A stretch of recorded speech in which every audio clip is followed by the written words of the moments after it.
Last video में हम लोगों ने देखा था कि कंपोजिशन ऑफ फॉरेन ट्रेड क्या होते हैं, ठीक है। कंपोजिशन फॉरेन ट्रेड क्या है, एग्रेरियन इकोनॉमी क्या है, इसके बारे में हम लोगों ने देखा था। आगे बढ़ते हैं, डायरेक्शन ऑफ फॉरेन ट्रेड क्या होता है। Following observations present a brief account of the direction of India's foreign trade since 1951। Direction of foreign trade को समझने के लिए हम लोग को कुछ ऑब्जर्वेशंस देखने पड़ेंगे इंडियाज फॉरेन ट्रेड सिंस 1951 से। तो एक और टेबल आपको देखने को मिलेगी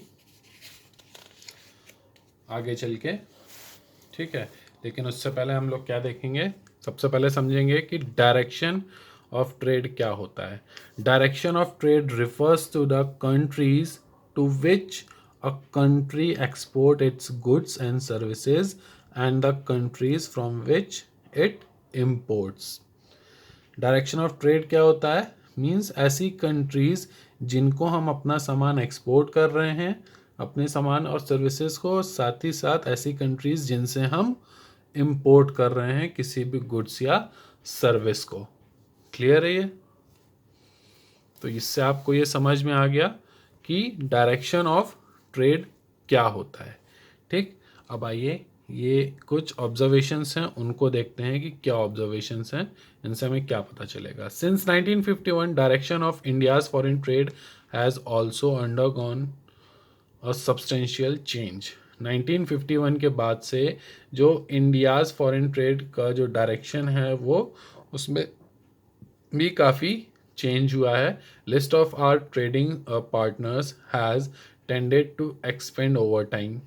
जो भी हमारे ट्रेडिंग पार्टनर्स हैं उनका क्या हुआ है, अपना ओवर टाइम भी एक्सपेंड करना पड़ रहा है। Which points of are stronger foothold in the international markets, जिससे कि हमें क्या देखने को मिल रहा है कि हमारा जो होल्ड है इंटरनेशनल मार्केट में वो स्ट्रॉन्ग हो रहा है, ठीक है। ओवर टाइम की वजह से जो मार्केट में होल्ड है वो स्ट्रॉन्ग होता जा रहा है। सेकेंड पॉइंट है हमारा, presently are major trading partners are UAE, China, USA, Switzerland, Singapore, Australia, Iran, Hong Kong, Korea, Indonesia, UK, Japan and Belgium. Current में जो हमारे ट्रेडिंग पार्टनर्स हैं वो कौन कौन है, यूएई है, चाइना है, यूएई मतलब United Arab Emirates, China, USA means United States of America, Switzerland, Singapore, Australia, Iran, Hong Kong, Korea, Indonesia, UK means United Kingdom, Japan and Belgium. This is in sharp contrast to per 1951 scenario when our international trade was confined largely to UK, USA and Commonwealth countries। ठीक, means 1951 से पहले क्या था, जो हमारा international trade था वो restricted था सिर्फ UK, USA and Commonwealth countries में ही, ठीक। 1951 के बाद ये क्या हुआ, एक्सपेंड होके उसमें और भी ट्रेडिंग पार्टनर्स ऐड हो गए। थर्ड पॉइंट क्या है, a noticeable feature of the directional pattern of India's foreign trade in that in the recent year, ठीक। तो जो पैटर्न था, डायरेक्शनल पैटर्न था इंडियाज फॉरेन ट्रेड का, उसमें भी चेंजेस हुए हैं। UAE has emerged as our leading trading partner. जो यूएई है वो हमारे लीडिंग ट्रेडिंग पार्टनर में कन्वर्ट हो गया है। USA which was our leading partner till 2007 and 8 has slipped to the third position, ठीक।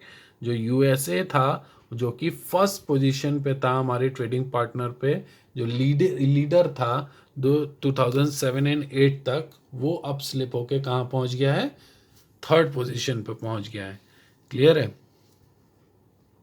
USA's share in India's export during 2016 and 17 was recorded to be 15.3%, while that of UAE was 11.3%. 2016 and 17 में USA का जो share था हमारे export में वो कितना था, 15.3% था और यूएई का जो परसेंट था वो कितना था, 11.3 था.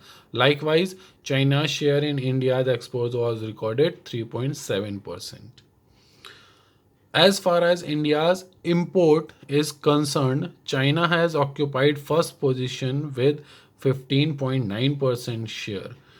अगर देखा जाए तो इम्पोर्ट कंसर्न, अगर इम्पोर्ट के बारे में देखते हैं अगर इंडियाज फॉरेन ट्रेड का, तो इसमें सबसे बड़ा हाथ किसका है, चाइना का है, जहाँ से इंडिया सबसे ज़्यादा इम्पोर्ट करती है, जिसका परसेंटेज है 15.9%. Followed by USA 5.8%, Saudi Arabia 5.2% and Switzerland 4.5%. Saudi Arabia has also emerged as our significant trading partner, recording about 4% share in India's foreign trade between 2010 and 11 and 2016 and 17. जो Saudi Arabia था ये India के लिए क्या था, एक trading partner उभर के आ रहा था. ठीक है, जिसका शेयर जो था इंटरनेशनल ट्रेड में वो कितना था, इंडिया के 4% था. कब कब से कब, 2010 एंड 11 से 2016 एंड 17 तक. क्लियर है. लास्ट पॉइंट है हमारा, it is interesting to note that in the wake of globalization and free trade, ठीक, ग्लोबलाइजेशन ऑफ फ्री ट्रेड में क्या हुआ, Chinese goods have dominated the Indian markets much more than the Indian goods in the Chinese market. जो Chinese goods थे वो Indian market में बाढ़ की तरीके आ गए थे, लेकिन चाइनीज मार्केट में जो इंडियन गुड्स थे वो गिने चुने ही वहां पे जाते थे. Consequently, our imports from China have rise much more than our export to China. इसकी वजह से क्या हुआ, जो भी हम इंपोर्ट कर रहे थे चाइना से वो इंक्रीज होता चला गया, और जो हम एक्सपोर्ट कर रहे थे वो इंक्रीज ना होके डिक्रीज होने लगा. So that China has succeeded much more then India's harassing the gain of international trade. तो इससे क्या हुआ, जो चाइना जो था वो अपने काम में कामयाब हुआ, जिससे कि इंडिया का जो हार्नेसिंग था, हार्नेसिंग गेन था, मतलब जिसकी वजह से इंडिया को इंटरनेशनल ट्रेड में गेन हो रहा था, उसको उस पर चाइना ने पकड़ बना ली थी अपनी. क्लियर है ये सबको. तो ये कुछ ऑब्जर्वेशंस थे डायरेक्शन ऑफ ट्रेड के. ठीक है, आइए आगे बढ़ते हैं. आगे हमारे कुछ पॉइंट्स हैं, जैसे 1991 ईयर ऑफ डिवाइड. अब 1991 को ईयर ऑफ डिवाइड क्यों बोला गया है, study of the behaviour of India's foreign trade brings out a significant point. ठीक, जो स्टडी ऑफ बिहेवियर था इंडियाज फॉरेन ट्रेड का, उसकी स्टडी जब की गई उसमें कुछ पॉइंट्स निकल के आए, that the volume of trade has tended to gain momentum only after 1990. तो जो वॉल्यूम ऑफ ट्रेड था वो 1990 के बाद ही उसमें मोमेंटम गेन किया. ठीक, वाई इट इज, ऐसा क्यों, it is because number one, till 1990 we were replying on a different trade strategy. ठीक, 1990 तक क्या किया हम लोगों ने, अलग अलग तरीके की ट्रेड स्ट्रैटेजीज पर रिलायबिलिटी दिखाई अपनी. सेकेंड पर क्या था, we were relying on inward looking trade strategy which fail to yield the desired result. ठीक, हम किस पर रिलायबल थे, इनवर्ड लुकिंग ट्रेड स्ट्रैटेजी पर, मीन्स अपने आप पर ही हम ध्यान दे रहे थे केवल. इसकी वजह से क्या था, जो हमारा डिज़ायर्ड रिजल्ट था वो निकल के नहीं आ पाया. थर्ड था हमारा, it was only in 1991 that we shifted to the strategy of export promotion. 1991 के बाद क्या हुआ कि हम लोग किस पर अपना स्ट्रैटेजी किस पर शिफ्ट की, स्ट्रैटेजी ऑफ एक्सपोर्ट प्रमोशन पे शिफ्ट करी. ठीक है, which triggered a rise in our export and import, जिससे क्या हुआ, जो हमारा इम्पोर्ट और एक्सपोर्ट था वो एकदम ही से राइज होने लगा. नेक्स्ट पॉइंट है हमारा इनवर्ड लुकिंग ट्रेड स्ट्रैटेजी. यहाँ पे जो पॉइंट आया था उसी को आइए उसके बारे में हम लोग ब्रीफ में जानते हैं क्या होता है. Inward looking trade strategy refers to the policy of reliance on import substitution and protection of the domestic industry through import restriction and import duties in the area of international trade. Note these points carefully. जो inward looking trade strategy थी उसका मतलब क्या था? Policy of reliance on means ऐसी policy जिस पर हम इंपोर्ट सब्सटीट्यूशन पर ज़्यादा रिलायबल हो सकते थे, and protection of the domestic industry, अपनी डोमेस्टिक जो इंडस्ट्री थी उसको प्रोटेक्ट करना किसके through? Import restrictions and import duties को इंटरनेशनल ट्रेड में इंट्रोड्यूस करके। ठीक, इसके लिए कुछ पॉइंट्स हैं, उनको केयरफुली हम लोग स्टडी करेंगे। Import substitution implies domestic production of those goods which the economy has been importing from rest of the world. Means जो इंपोर्ट सब्स्टिट्यूशन था उसका मतलब क्या था कि मतलब अपना जो डोमेस्टिक प्रोडक्शन था उनको, मतलब ऐसे गुड्स का डोमेस्टिक प्रोडक्शन करना है जिनको हम काफ़ी समय से दूसरी कंट्रीज से इंपोर्ट करते आ रहे थे। ठीक है,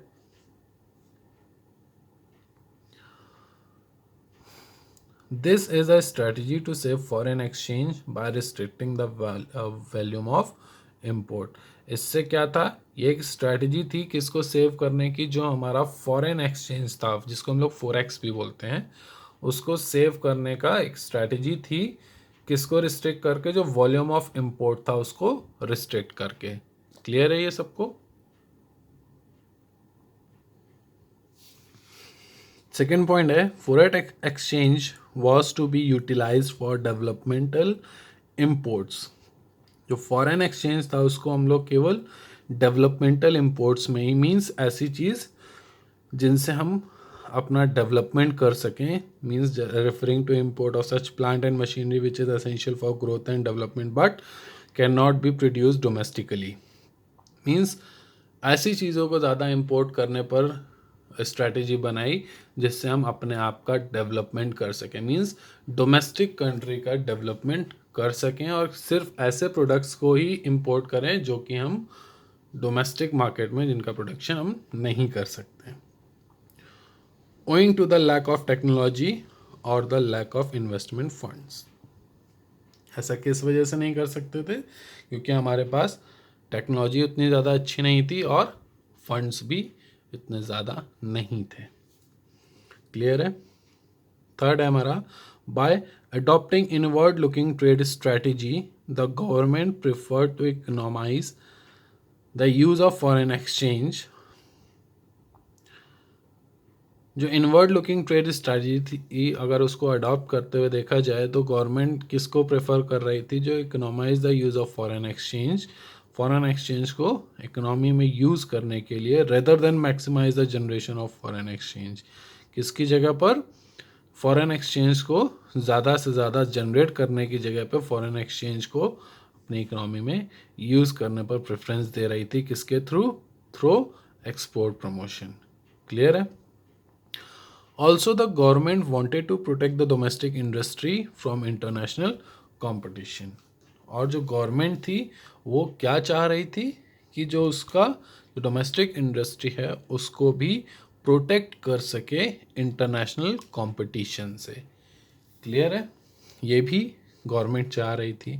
तो ये जो चार हम लोगों ने पॉइंट्स देखे, इससे हमें क्या समझ में आया? जो इनवर्ड लुकिंग ट्रेड स्ट्रैटेजी थी, मींस जिसको हम लोग इंपोर्ट सब्स्टिट्यूशन स्ट्रैटेजी बोलते हैं, मींस जो भी गुड्स हम इंपोर्ट कर रहे हैं दूसरी कंट्रीज से, उनका ज़्यादा से ज़्यादा प्रोडक्शन हम अपनी डोमेस्टिक कंट्री में ही कर सकें। ठीक है, ये पॉइंट्स आपको समझ में आए? नेक्स्ट है हमारा फॉर्म ऑफ प्रोटेक्शन। तो protection from imports took two forms. Import से किस तरीके से प्रोटेक्शन कर सकते हैं? इसको दो फॉर्म में हम दे सकते हैं। पहला है tariff. Tariff is a duty on the imported commodity. जो टैरिफ है वो क्या होता है? एक तरीके से ड्यूटी होती है इम्पोर्टेड कमोडिटीज़ पे, मीन जो भी सामान हम इम्पोर्ट कर रहे हैं उस पर ड्यूटी लगाना या चार्ज लगाना। It directly increase the price of imported commodities. इससे क्या होता है, जो इम्पोर्ट कर रहे हैं जिन कमोडिटीज़ का, उनका प्राइस जो होता है वो इंक्रीज कर जाता है, thereby offering protection to the domestic producers from foreign competition. और इससे क्या होता है कि जो फॉरेन कंपटीशन से जो हमारा डोमेस्टिक प्रोड्यूसर्स जो होते हैं उनको किसके लिए, प्रोटेक्ट करने के लिए इस तरीके की टैरिफ्स हम लगा सकते हैं। ठीक है। कोटाज क्या होते हैं, under it the government fixes the Kota of import of different goods from different countries. इसमें क्या होता है कि गवर्नमेंट फिक्स कर देती है कि किस कंट्री से हमें किस गुड्स का इंपोर्ट करना है, उसका कोटा फिक्स कर देती है कि आपको मैक्सिमम इतना ही इंपोर्ट करना है एक अकाउंटिंग ईयर में।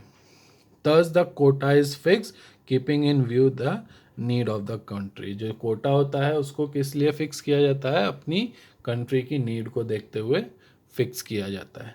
क्लियर है। Both tariff and quota restrict the import and thereby protect the domestic producers from the foreign competition. ये जो दोनों टैरिफ एंड कोटा है, इससे क्या होता है, जो हमारा इंपोर्ट है उसको रिस्ट्रिक्ट किया जाता है। इससे जो हमारे जो डोमेस्टिक प्रोड्यूसर्स हैं उनका इंटरनेशनल कंपटीशन से प्रोटेक्शन भी हो जाता है।